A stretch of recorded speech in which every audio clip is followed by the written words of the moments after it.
Corona ಆರ್ಭಟ ಜೋರಾಗ್ತಾ ಇದೆ. ಒಂದು ಕಡೆ ವರುಣನ ಆರ್ಭಟ ಜೋರಾಗ್ತಾ ಇದ್ರೆ ಮತ್ತೊಂದು ಕಡೆ ಕೊರೋನಾ ಆರ್ಭಟವೂ ಕೂಡ ಈಗ ಅಬ್ಬರಿಸ್ತಾ ಇದೆ. ರಾಜ್ಯದಲ್ಲಿ ದಿನೇ ದಿನೇ ಮಹಾಮಾರಿ ಕೊರೋನಾದ ಸ್ಫೋಟ ಈಗ ಜಾಸ್ತಿನೇ ಆಗ್ತಾ ಇದೆ.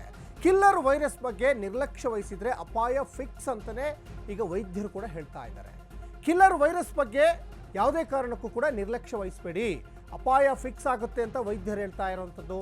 ಕರುನಾಡಲ್ಲಿ ಒಟ್ಟು 47 ಸಕ್ರಿಯ ಕೋವಿಡ್ ಕೇಸ್ಗಳು, ನಿನ್ನೆ 38 ಇತ್ತು, ಇವತ್ತೀಗ 47ಕ್ಕೆ ಏರಿಕೆ ಆಗಿದೆ. ಕಳೆದ 24 ಗಂಟೆಯಲ್ಲಿ 9 ಜನರಿಗೆ ಕೊರೋನಾ ಒಕ್ಕರಿಸಿದೆ.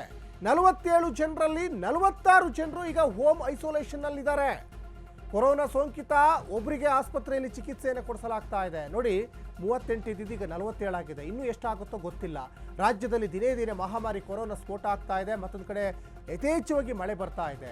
ಈ ಕಿಲ್ಲರ್ ವೈರಸ್ಸನ್ನು ಯಾವುದೇ ಕಾರಣಕ್ಕೂ ನಿರ್ಲಕ್ಷ್ಯ ಮಾಡಬೇಡಿ. ನಿರ್ಲಕ್ಷ್ಯ ಮಾಡಿದರೆ ಅಪಾಯ ಫಿಕ್ಸ್. ಒಟ್ಟು 47 ಸಕ್ರಿಯ ಕೇಸ್ಗಳಿರೋದ್ರಿಂದ ಸಾಕಷ್ಟು ಈಗ ಕೆಲವರೆಲ್ಲ ಹೋಮ್ ಕ್ವಾರಂಟೈನಲ್ಲಿದ್ದಾರೆ, ಐಸೋಲೇಷನ್ನಲ್ಲಿದ್ದಾರೆ.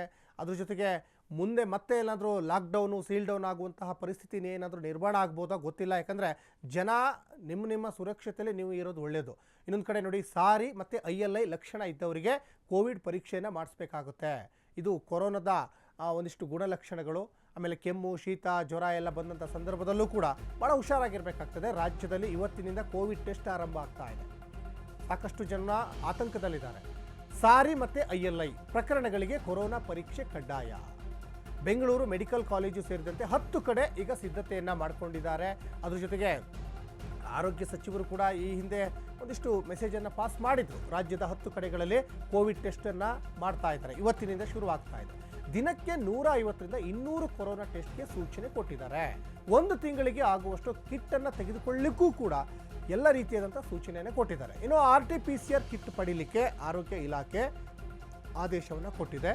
ಯಾಕಂದರೆ ರಾಜ್ಯದಲ್ಲಿ ಇವತ್ತಿನಿಂದ ಕೋವಿಡ್ ಟೆಸ್ಟ್ ಆರಂಭ ಆಗ್ತಾ ಇರೋದ್ರಿಂದ ಸಾಕಷ್ಟು ಆತಂಕದಲ್ಲಿ ಜನ ಇದ್ದಾರೆ. ಮತ್ತೊಂದು ಕಡೆ ಥಂಡಿ ವಾತಾವರಣ ಇದೆ, ಸಾಕಷ್ಟು ಮಳೆ ಬರ್ತಾ ಇದೆ. ಮಳೆ ಬಂದಂಥ ಸಂದರ್ಭದಲ್ಲಿ ಸಾಕಷ್ಟು ಜನರಿಗೆ ಶೀತ, ಕೆಮ್ಮು, ನೆಗಡಿ, ಜ್ವರ ಅದು ಸರ್ವೇ ಸಾಮಾನ್ಯ, ಪ್ರತಿಯೊಬ್ಬರಿಗೂ ಬರ್ತದೆ. ಮತ್ತು ಮನೆಯಲ್ಲಿ ವಯೋವೃದ್ಧರು, ಗರ್ಭಿಣಿಯರು, ಬಾಣಂತಿಯರು, ಚಿಕ್ಕ ಮಕ್ಕಳನ್ನು ಭಾಳ ಹುಷಾರಾಗಿ ನೋಡ್ಕೊಳ್ಬೇಕಾಗ್ತದೆ.